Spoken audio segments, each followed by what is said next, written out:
On March 31st, 2026, Gianluigi Donnarumma was crying in a locker room in Bosnia and Herzegovina. Then, he posted on Instagram that night, "I cried out of frustration at not being able to take Italy back to where it belongs." Italy just missed their third consecutive World Cup. A four-time world champion, the country that gave us Paolo Maldini, Franco Baresi, and Andrea Pirlo, watched the World Cup on television while Bosnia and Herzegovina celebrated in the streets. The Italian press called it the third apocalypse, and it did not happen overnight. To understand how Italy fell, we have to understand what Italy actually was, because this was not a normal football country. This was a nation that built its entire identity around one idea. You do not need to be the prettiest team on the pitch. You need to be the hardest team to beat. Full stop. The system they built around this idea was called catenaccio, which means doorbolt in Italian. A sweeper behind the defensive line, suffocating man-to-man marking, and an entire philosophy of patience and punishment. You press, you push, you try everything, and the moment you make one mistake, Italy kills you on the counter. People hear the word defensive and picture a team hiding. Catenaccio was nothing like that. It was chess played at full speed. Helenio Herrera perfected it at Inter Milan in the 1960s, and his version included Giacinto Facchetti, the first fullback in history to score as many goals as a forward. The system was never about fear. It was about complete control of everything happening on that pitch. Then Arrigo Sacchi arrived in the late 1980s and rewired Italian football entirely. His AC Milan won back-to-back European Cups and changed what coaches thought was possible. Pep Guardiola, the man who has won everything worth winning in modern football, has said that Sacchi changed everything football thought it knew. That is the level of influence Italian coaching had on the entire sport. And from that foundation came the greatest defensive lineage football has ever produced. Baresi to Maldini, to Nesta, to Cannavaro, to Chiellini.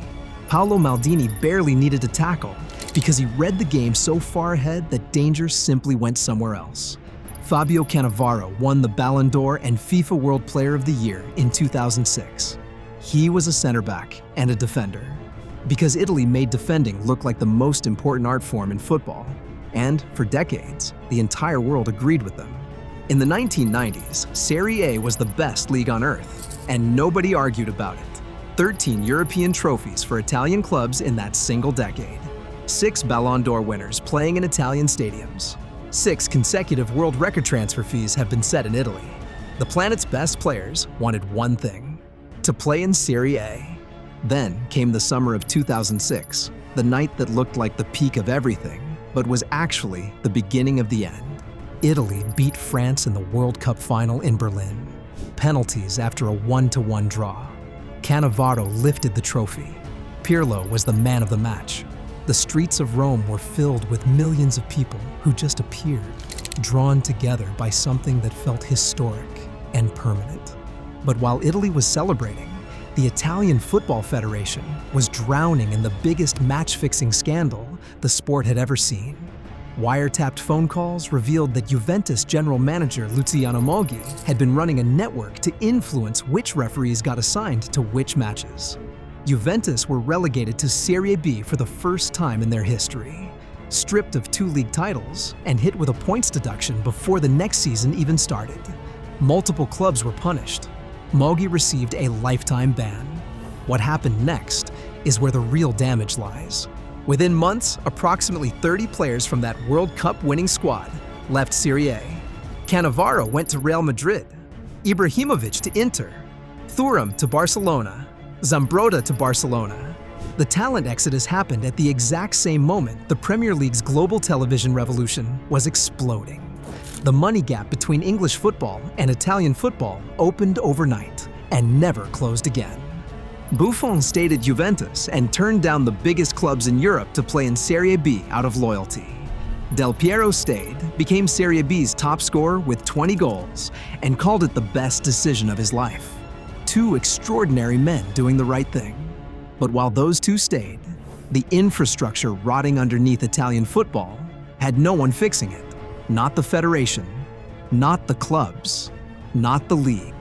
Everyone celebrated the World Cup, acknowledged the scandal, punished some people, and then largely moved on without asking the harder question underneath all of it. Italy did not collapse in one moment. They fell slowly, one tournament at a time, each failure arriving with slightly less shock than it deserved, because the previous one had already softened the ground.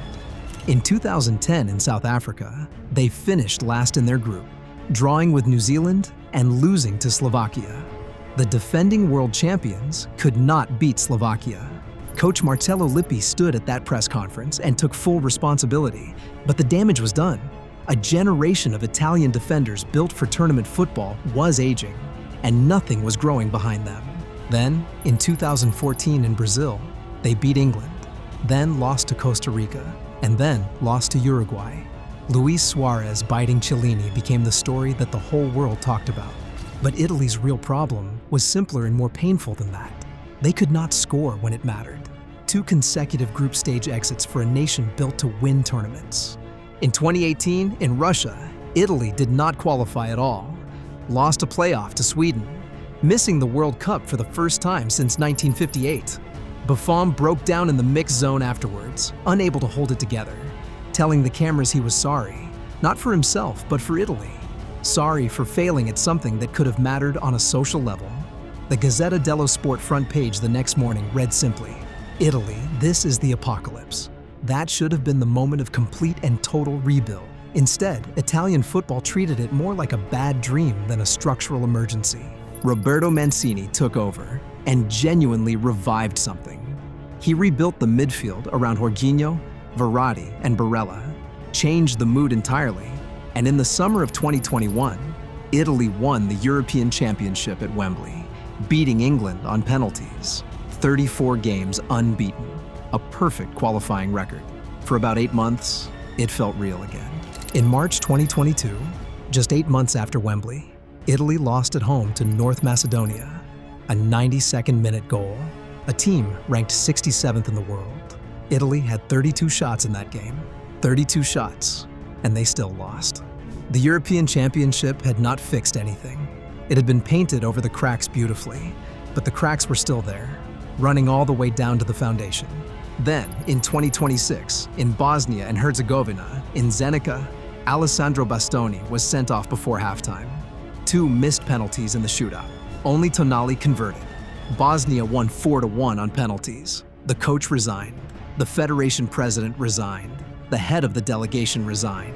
All within 72 hours of that final whistle.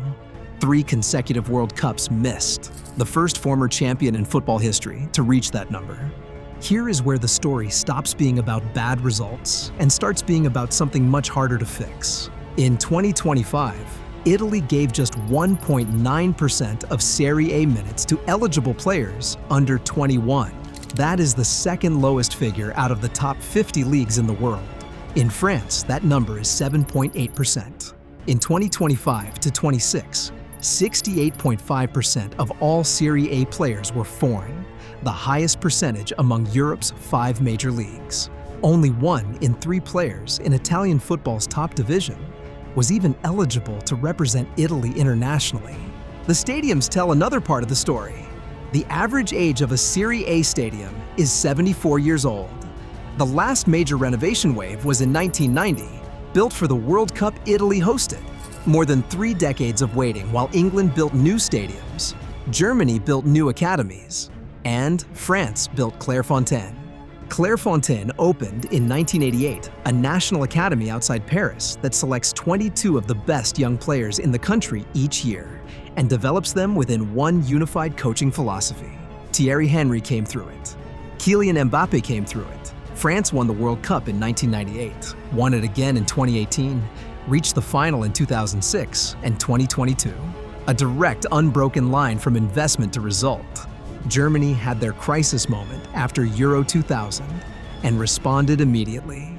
Mandatory youth academies for every professional club, 700 million euros invested over the following decade. 366 regional bases are scouting young players across the country, a rule that clubs without functioning academies lost their professional license.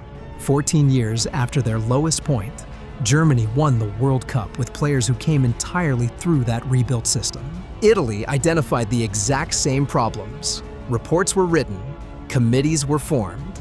Roberto Baggio led a group that produced a 900-page reform document in 2010 called Renewing the Future. He resigned 3 years later, saying the project had been dead for a year. The same pattern repeated after 2018, and again after 2022. Italy also exports its best coaching minds to everyone else. Ancelotti building dynasties at Real Madrid. Conte is winning leagues across Europe. Montella taking Turkey to the World Cup that Italy missed.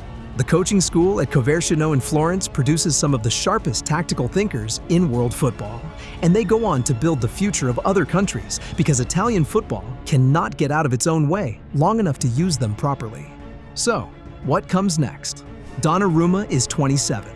The 2030 World Cup qualifying campaign starts in roughly 2 years. Italy's under-17 won the European Championship in 2024.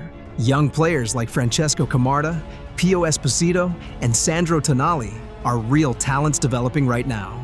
The new San Siro is planned. Stadium construction is finally happening across multiple cities. Euro 2032 is scheduled to be co-hosted by Italy, and UEFA has already warned that if the infrastructure is not ready, the tournament will move elsewhere. So the pressure exists. The urgency is real. But Italian football has had urgency before and wasted every single drop of it. The fortress took a century to build.